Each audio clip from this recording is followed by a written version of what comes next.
Olá, boa tarde a todos. Muito obrigada às Quintas Jornadas Internacionais de Educação Literária pelo convite para estar nesta sessão e um obrigado especial à doutora Sara Reis da Silva. O meu nome é Regina dos Santos Duarte, sou a atual comissária do Plano Nacional de Leitura e sou doutorada em Ensino da Literatura, pelo que passo algum tempo a pensar nestes assuntos que nos trazem aqui hoje.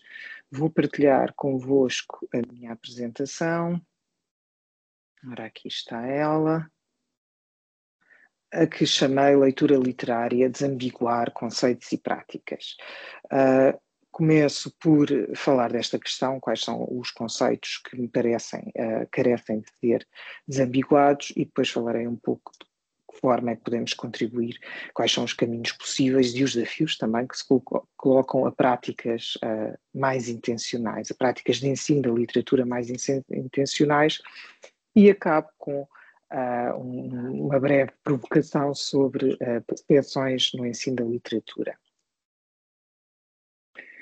Bom, então, começando por olhar para os documentos orientadores, para os documentos reguladores em vigor e pensando nesta questão, o que é a educação literária em Portugal, eu retirei das aprendizagens essenciais do português, do primeiro ano de cada ciclo, copiei o que se entende por educação literária, ou que se pretende com a educação literária para cada um dos ciclos, e há aí alguns aspectos para os quais gostava de chamar a vossa atenção. No início da escolaridade obrigatória, no primeiro ano, no primeiro ciclo, diz que a educação literária é por meio de uma relação tende-se que é desenvolvida por meio de uma relação afetiva e estética com a literatura. E reparem, esta relação afetiva é muito interessante, sobretudo porque desaparece nos ciclos subsequentes. No segundo ciclo, no início do segundo ciclo, diz-se que a educação literária deve desenvolver-se com aquisição de conhecimento de aspectos específicos do texto narrativo e, portanto, reparem, substituímos a relação afetiva e estética com a literatura por aquisição de conhecimento sobre, com progressiva autonomia no hábito de leitura de obras literárias. E reparem, para mim é curiosa parece-me que há aqui já alguma ambiguidade, não é? Parece que este com progressiva autonomia, que esta progressiva autonomia acontece pela aquisição de conhecimento, e nós sabemos que essa é uma pequena parte. Depois, no início do terceiro ciclo, continuamos no nível da aquisição de conhecimento de aspectos formais específicos e, portanto, alarga-se, não se substitui, alarga-se do texto narrativo ao texto poético e ao texto dramático, e continuamos com esta formulação um pouco ambígua, com progressiva autonomia no hábito de leitura. Parece que aqui não se percebe bem o que é objetivo, o que é meio, o que é fim.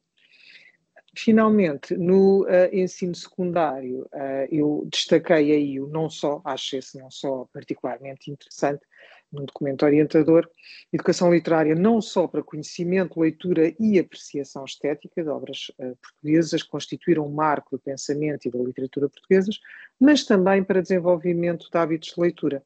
E reparem, aqui parece que temos dois elementos separados, enquanto que a progressiva autonomia no hábito de leitura antes estava associada à aquisição de conhecimentos, agora temos esta formulação que para mim continua a ser ambígua, que insiste no conhecimento, na leitura, esta leitura aqui de obras portuguesas, imagina-se que seja isso, não é? E apreciação estética, portanto, são estes três aspectos fundamentais atribuídos à educação literária em Portugal. Desenvolvimento de conhecimento, leitura de obras portuguesas, ou seja, conhecimento das obras, no fundo, é um nível semelhante, e apreciação estética. Depois, ainda nas aprendizagens essenciais, desculpem porque por algum motivo, quando copiei, estava bem, e agora na projeção está desformatado, mas eu de qualquer forma, desse excerto que copiei aí das aprendizagens essenciais, quero apenas chamar a atenção para o seguinte: diz-se que define-se novamente aqui a educação literária, dizendo que se trata, ora temos aqui uma apurada e crítica, um conhecimento e uma fruição plena dos textos literários do património português e de literatura de língua portuguesa. Portanto, isto é o que se pretende, o conhecimento e a fruição sempre em simultâneo, não é? E assumindo que um está ligado ao outro. Portanto, pretende-se que os alunos conheçam e que apreciem os textos literários do património português, as literaturas de língua portuguesa, e pretende-se a formação consolidada de leitores. Depois, nunca é dito claramente como é que uma e outra se fazem, mas trouxe-vos estes excertos das aprendizagens essenciais para destacar um aspecto que me parece importante. Nos documentos que são orientadores, que são reguladores da prática docente, o que é educação literária é definido de uma forma ambígua, não chega sequer a ser definido, portanto não há aqui um conceito claro, explicitado. Diz-se o que é que se pretende com ligando elementos nem sempre muito claros. Percebemos que há aqui uma tentativa de elencar estes aspectos, o conhecimento sobre as obras de literatura portuguesa, a apreciação estética, a leitura de obras de língua portuguesa, a consolidação de hábitos de leitura. São estes os grandes aspectos pretendidos, mas nada disto é formulado com conceitos claros, com definições claras e sobretudo, como é que lá se chega, que é outro aspecto que também iremos aprofundar aqui mais um pouco. E, portanto, eu levanto aqui uma primeira questão de muitas possíveis, que é esta: se a educação literária, o ensino da literatura, os hábitos de leitura, a compreensão do texto literário são tudo a mesma coisa. Se nos podemos referir a eles como se fossem um só, independentemente do que queremos dizer. Esta é a primeira questão que eu gostava de levantar. E a segunda é esta, afinal, qual é o mandato do ensino da literatura? Ou seja, em Portugal, que responsabilidade atribuímos nós à educação literária, ao ensino da literatura? Que mandato é este? E que mandato é este por comparação com outros países do mundo? E queria mostrar-vos aqui este esquema, tendo para esse artigo do Itisai Aman, que está aí de 2013, em que são esquematizados os paradigmas cumulativos da literatura pedagógica no quadro literário na Europa. Okay? Este resultado, este esquema, é um resultado da análise do currículo dos vários países da Europa e chamo especial atenção para o facto de se dizer aqui que os paradigmas são cumulativos. Okay?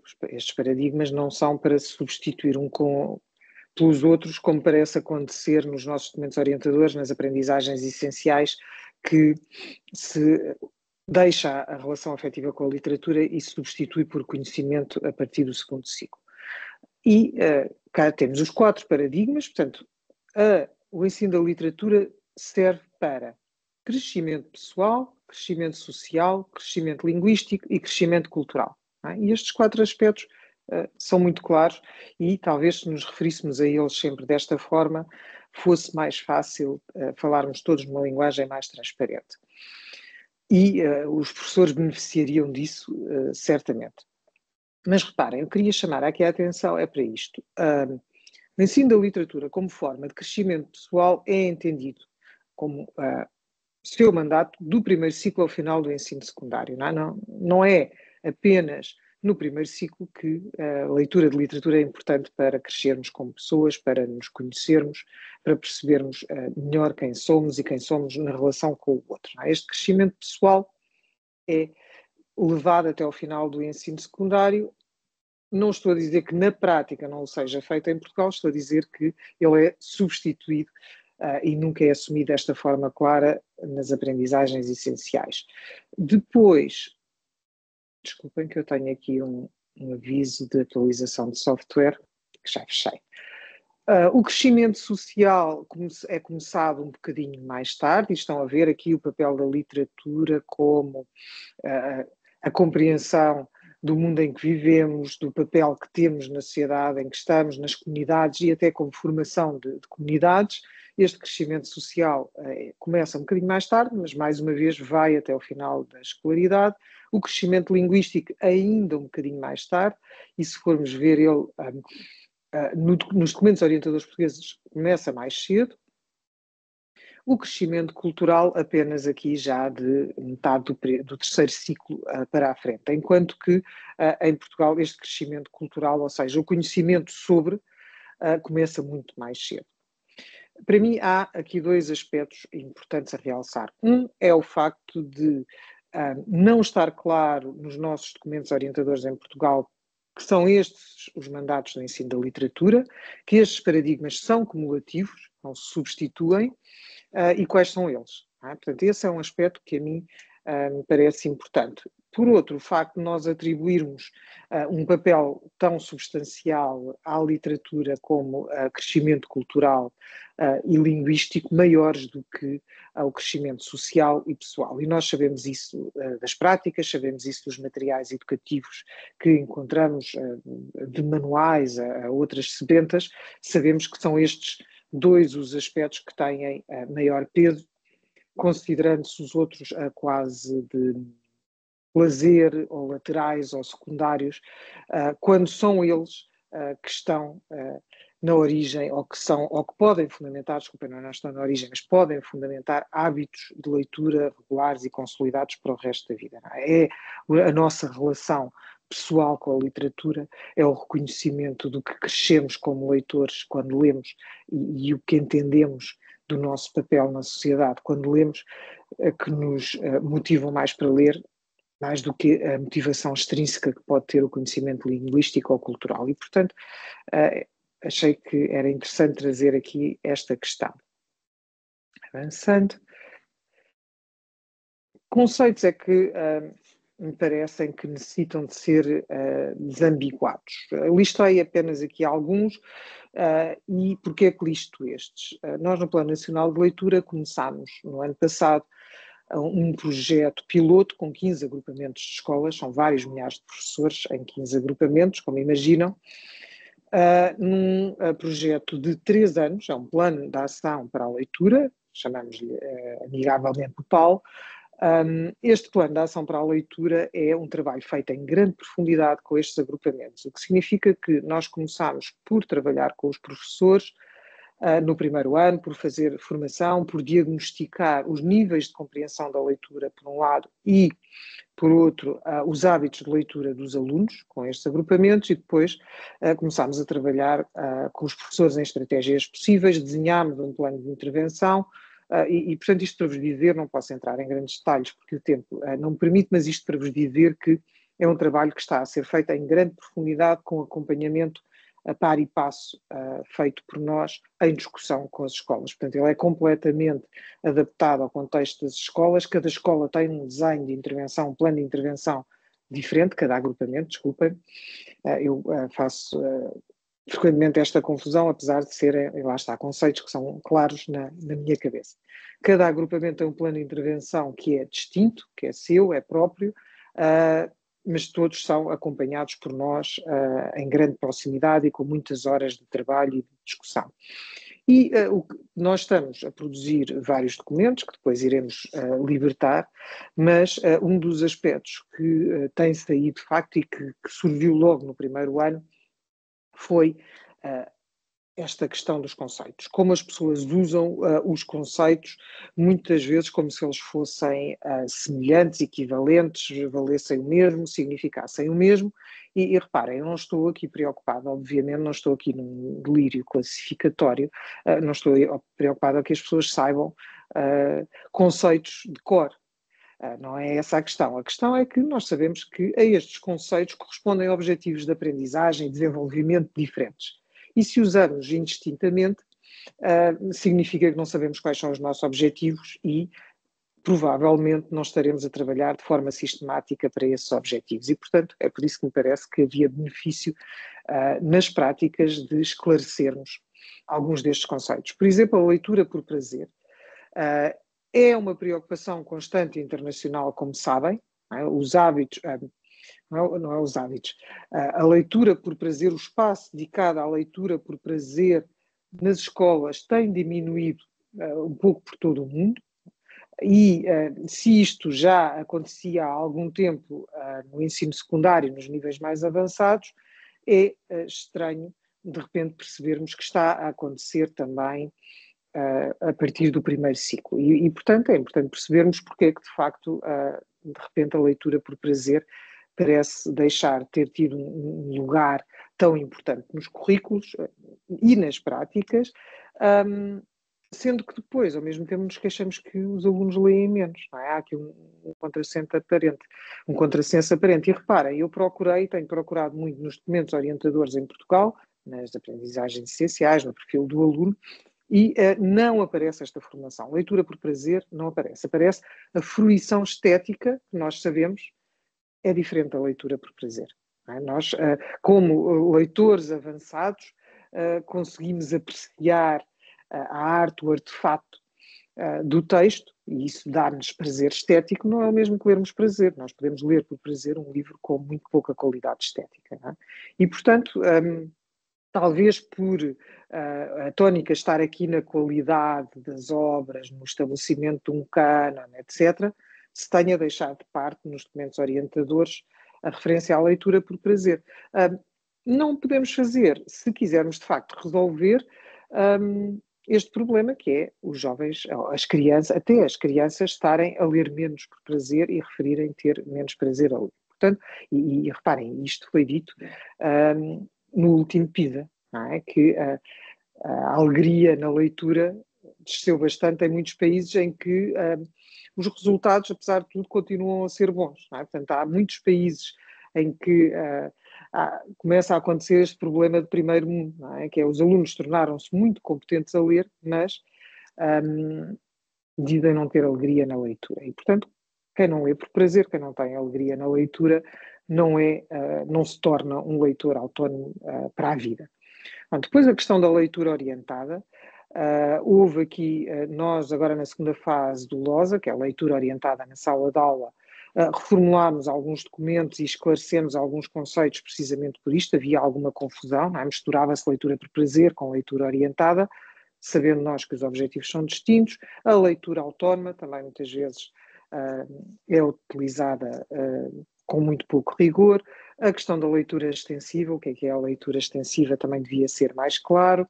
A diferença entre leituras obrigatórias e recomendadas nem sempre é claro, e isto é importante, não é? O recomendado não é obrigatório. Eu costumo dizer, nós no Plano Nacional de Leitura temos 9.000 títulos recomendados. Temos um catálogo para todas as idades, todos os estilos, com leituras que são recomendadas. 9.000, acho que o número é muito claro e percebe-se imediatamente que não poderiam ser leituras obrigatórias. Pronto, eu fiz aí uma breve sistematização e perdoem-me se será um bocadinho, se será pouco rigorosa, mas pareceu-me que podia ser útil fazer esta sistematização. Estamos a preparar um documento em que ela vai surgir, com a distinção destes conceitos, por esta questão que já referi. É importante nós percebermos qual é o objetivo com que estamos a trabalhar a leitura. Estas modalidades de leitura têm objetivos diferentes e, portanto, nós temos que perceber qual é que usamos para quê. E eu destacava uma formulação que temos usado mesmo no contacto com as escolas para a leitura por prazer, é sem outros fins escolares. Ou seja, o objetivo de ler por prazer é o prazer da leitura, não há outro fim. Se houver outro fim associado aquela leitura terá outra etiqueta que não a leitura por prazer. Portanto, esta questão tem surgido com frequência e é por isso que usamos essa formulação leitura voluntária motivada pelo interesse e fruição pessoal, sem outros fins escolares. E depois indicamos à frente alguns autores de referência, outros haveria a indicar certamente, mas obviamente uma questão de economia selecionamos apenas alguns, mais seminais talvez, que contribuíram para a definição clara destes conceitos. E é claro que o problema não é a definição dos conceitos na origem, na investigação, é depois a forma como eles são apropriados muitas vezes e transmitidos. Portanto, e chamo apenas a questão da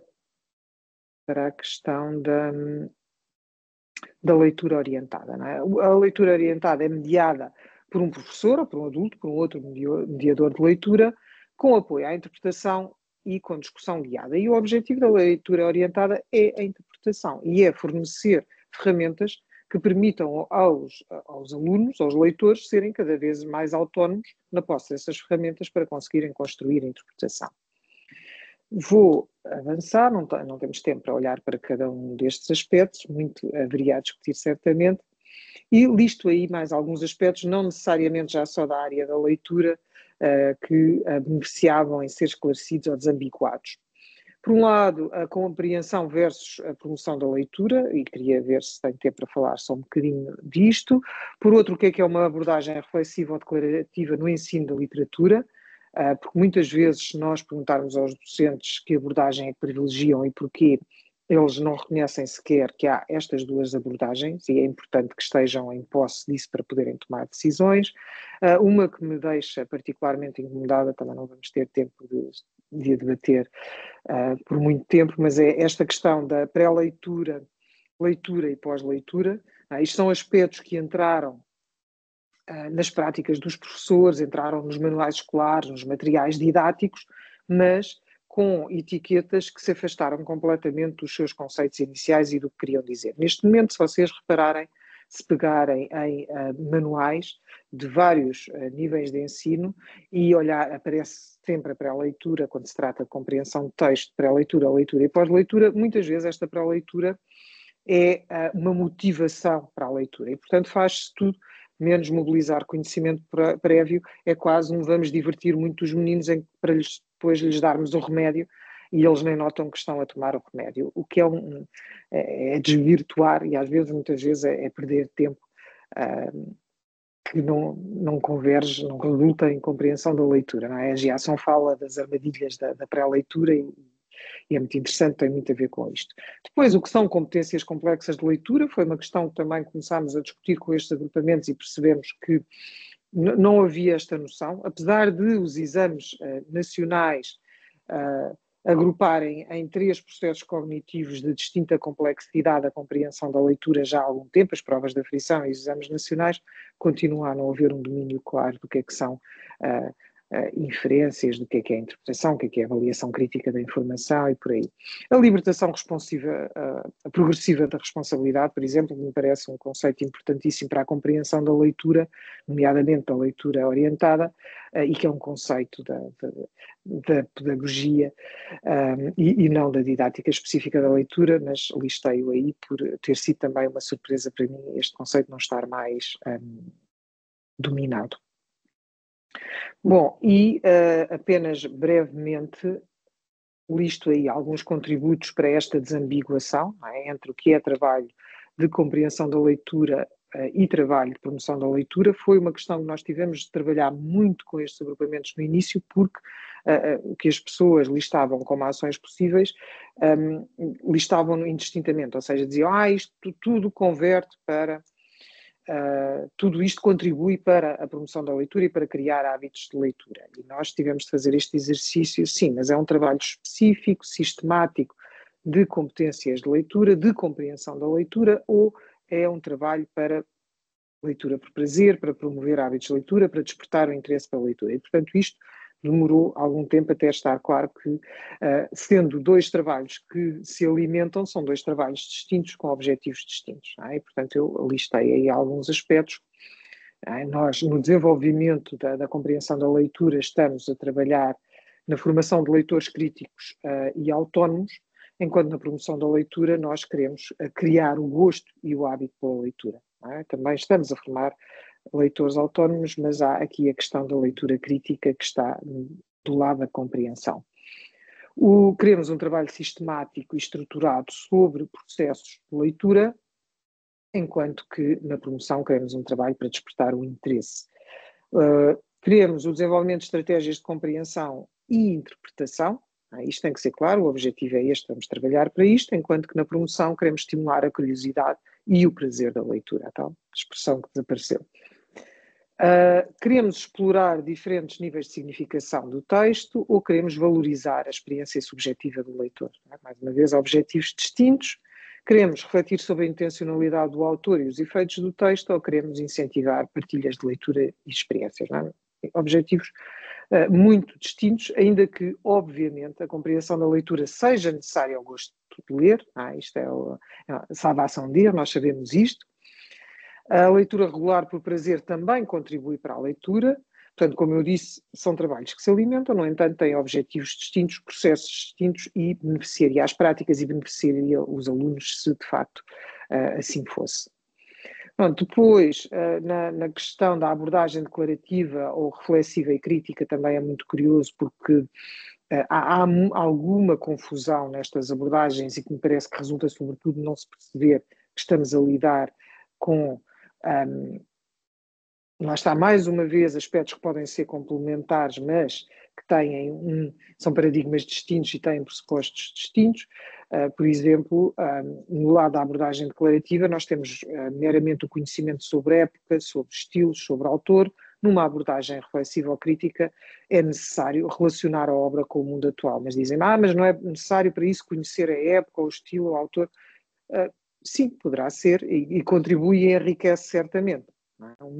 Não exclui o outro. Nós fazermos uma abordagem reflexiva e crítica não exclui o conhecimento sobre. O que significa que na abordagem reflexiva e crítica nós queremos ir mais longe do que o conhecimento sobre. Não é? Queremos que o aluno seja capaz de relacionar o que lê com outros textos, com a sua vida, com o estado do mundo, que consiga relacionar os mecanismos literários com os efeitos pretendidos, que os consiga apreciar e que não seja apenas um trabalho que é feito muitas vezes, e nós sabemos que isto acontece, de decorar conhecimento sobre a obra, sobre o estilo, sobre o autor, sobre as personagens, chegar ao exame, debitá-lo, passar num exame de 12º ano de português sem nunca ter lido as obras. E nós sabemos que isto acontece, não vale a pena negarmos. Acho que é até um bocadinho ingênuo negarmos. Pronto, e agora que tenho estado aqui a falar de desafios, deixo algumas sugestões, muitas outras haveria a discutir, mas selecionei estas que me parecem que talvez sejam estruturais e nas quais devíamos todos, a academia, instituições públicas como a nossa, instituições de formação de professores, devíamos todos talvez refletir um pouco e atuar ainda mais. Parece-me que a formação inicial dos professores tem de ser mais aprofundada no que diz respeito à didática da leitura. Nós sabemos que isto, então no caso dos professores de primeiro ciclo, que têm de repartir a sua formação inicial com quase todas as áreas do conhecimento, isto é ainda mais gritante. Nós sabemos que é um objetivo ambicioso, não é? Uma formação inicial em didática da leitura que seja completa tem necessariamente de reunir contributos dos estudos literários, da neurocognição, da psicologia, da sociologia, da linguística, entre outros. Não é? E são muitas áreas muito distintas e depois cabe à formação inicial trazer os contributos destas áreas para os professores perceberem como é que podem iluminar as suas práticas. É curioso que eu estive na semana passada na Cimeira Mundial de Literacia e grande parte das intervenções, e foram muitas, traziam para a mesa, para a discussão, imagens de cérebro. Não é? Nós sabemos que os avanços da neurocognição e as ressonâncias magnéticas ao cérebro trouxeram uma compreensão para os fenómenos da leitura que não tínhamos antes. E é um trabalho em progresso, não é? O que nós podemos dizer torna quase impossível uma formação inicial sempre atualizada, é verdade, não é? Mas temos de ter noção e pelo menos dar ferramenta às pessoas para continuarem a informar-se e a perceber como é que isto muda as suas práticas. Por outro lado, o acesso a conceitos claros, na formação contínua, nas publicações didáticas, nos livros de divulgação sobre leitura, era muito importante que os conceitos que falámos aqui fossem claros e que as práticas associadas a esses conceitos fossem também claros. Este é um desafio, é uma provocação que deixo. É precisa mais investigação sobre leitura, incluindo investigação-ação, em Portugal. Nós, em Portugal, ainda temos muito pouco, e isto é sem mérito algum para os presentes e que têm trabalhado e que têm dedicado muitos anos à investigação sobre leitura. Precisamos de mais, como os próprios sabem. A maior clareza dos documentos orientadores, como vos mostrei no início, não? Os próprios documentos institucionais têm de ser mais claros. A maior qualidade dos manuais escolares, que são muitas vezes baseados em saberes completamente desatualizados, em conceitos, em pressupostos que já ninguém usa. As percepções que não são confrontadas com as práticas e porque as pessoas têm muitas opiniões sobre a leitura, muitas vezes pouco fundamentadas. E aqui um último aspecto sobre o qual não vou ter tempo de falar muito, mas queria deixar-vos este desassossego. Parece-me haver muito pouca reflexão sobre o conceito de leitor. Fala-se sobre leitura literária, fala-se pouco sobre o leitor. Qual é o processo de formação do leitor, de desenvolvimento, fala-se pouco também do professor como modelo de leitura. E, portanto, parece-me que era importante e desafios para nos vossos trabalhos pensarem um bocadinho sobre estes conceitos. Finalmente, em muito poucos minutos, porque me estou a aproximar do fim do tempo, queria deixar-vos aqui apenas algumas provocações sobre percepções.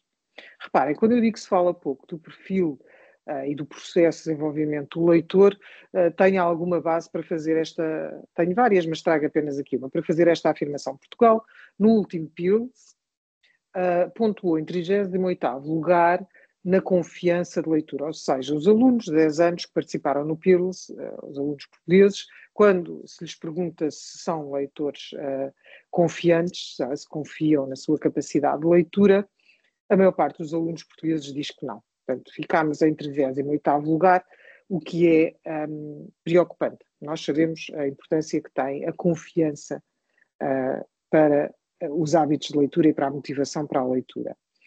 Por outro lado, e mesmo para concluir, trago aqui alguns dados que recolhemos do PAL e que me parecem muito interessantes. Apenas 2 aspectos. Quando perguntámos aos professores se pensam que os alunos pensam que ler é divertido, a grande parte dos professores discorda completamente. Estão a ver aqui, é entre o verde e o encarnado, que está grande parte das respostas, e os professores acham que os alunos não consideram ler divertido. Quando perguntamos aos alunos se ler é divertido, vocês têm uma maioria muito expressiva, que está entre o roxo e o azul, que diz que sim. Não é? Portanto, a percepção dos professores é que os alunos acham que ler é aborrecido, os alunos acham que ler é divertido. Depois, quando perguntamos aos professores se os seus alunos só leem se forem obrigados, vocês têm aí uma percentagem significativa de verde e vermelho. Estão a ver a diferença entre o verde e o vermelho num slide e noutro, que acham que sim, que os alunos só leem por obrigação. Quando perguntamos aos alunos só leem se tiver de o fazer, a grande parte dos alunos discorda completamente. Portanto, eles não leem só por obrigação. E nós, se queremos, de facto, práticas intencionais e informadas, temos de trabalhar além das percepções. Este é um trabalho muito, muito importante. Deixo-vos aqui uma bibliografia, eu imagino que depois tenha de entregar, ou deva entregar, os slides, e, portanto, deixo aqui a bibliografia que utilizei para esta apresentação.